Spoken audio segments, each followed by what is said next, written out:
एकच आस, साऱ्यांचा विकास. नाहटा साहेब आपले अहो लाखात खास. दिल के बड़े साथ सबके खड़े, कहो नेता है ऐसा कहा. आले किती गेले किती, पीछे ना कभी ये हटा. विजय न हटा जय घोष साऱ्या आभाळी दुमदुमला. वाघाची डरकाळी शत्रूसी ललकारी, नेता भारी आपला. कभी ना रुका कभी ना झुका, साथ लेके सभी को चला. आले किती गेले किती, पीछे ना कभी ये हटा. विजय विजय विजय न हटा, विजय विजय विजय न हटा, विजय विजय विजय न हटा, विजय विजय विजय न हटा. मनी एकच आस, साऱ्यांचा विकास. नाहटा साहेब आपले अहो लाखात खास. दिल के बड़े साथ सबके खड़े, कहो नेता है ऐसा कहा. आले किती गेले किती, पीछे ना कभी ये हटा. विजय न हटा जय घोष साऱ्या. बेलापुर वारकरी भवन में पक्ष प्रवेश 16 में सैकड़ों लोग शिवसेना में हुए शामिल। इस मौके पर शिवसेना उपनेता व सिया के अध्यक्ष विजय नाहटा ने पक्ष प्रवेश करने वाले समस्त लोगों को वादा करते हुए कहा कि अगर आप लोगों को कोई भी समस्या आती है तो मैं आपके साथ हूं।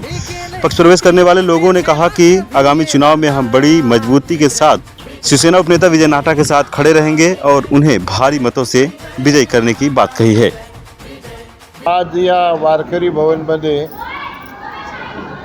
या भागातल्या पंडित रमाबाई नगर आणि छत्रपती संभाजी महाराज झोपडपट्टीतल्या 200 कार्यकर्त्यांनी शिंदे साहेबांच्या नेतृत्वाखालच्या खऱ्या शिवसेनेमध्ये प्रवेश केला आहे आणि त्याते आनंदाची बाबमध्ये त्यात बहुसंख्य महिला आहेत.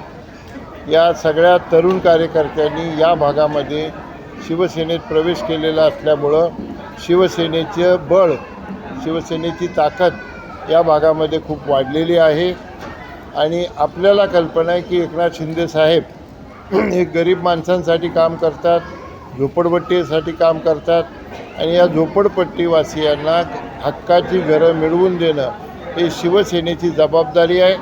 त्या दृष्टीनं ऐरोली भागामध्ये ऑलरेडी सर्वे सुरू झाला आहे. तसा सर्वे या भागामध्ये येणाऱ्या 4 दिवसात 5 दिवसात सुरू होईल आणि जे जे सगळे पात्र मंडळी आमची आहेत त्यांना घरं देण्याची प्रक्रिया ती जी प्रोसेस आहे ती प्रोसेस सुरू झालेली आहे. या भागातल्या सर्व मंडळींच्या ज्या काही अडीअडचणी असतील, सार्वजनिक सुविधा असतील, रस्त्याच्या असतील, कचऱ्याच्या असतील, पाण्याच्या असतील, शिक्षणाच्या असतील आणि विशेषतः महिलांच्या आरोग्याच्या असतील, या सगळ्याकडे पूर्ण लक्ष देणं हे शिवसेनेचं काम आहे आणि ते काम आमची सगळी टीम या भागामध्ये मोठ्या प्रमाणावर करते आहे. म्हणून एवढ्या मोठ्या संख्येने हे सगळे मंडळी शिवसेनेमध्ये आलेली या सगळ्यांचं मी या ठिकाणी स्वागत करतो आणि त्यांच्यापैकी प्रमुख मंडळींना आज वेगवेगळी पदं, मग विभाग प्रमुख असेल, उपविभाग प्रमुख असेल, शाखा प्रमुख असेल, गटप्रमुख असेल, अशा पदांचं वाटप करून त्यांना सन्मानित करण्यात आलेलं आहे आणि त्यांच्या माध्यमातून या भागामध्ये येणाऱ्या काळामध्ये या लोकांची सेवा केली जाईल याचं मी आपल्याला आश्वासन देतो. आवाज उडे नवी मुंबई.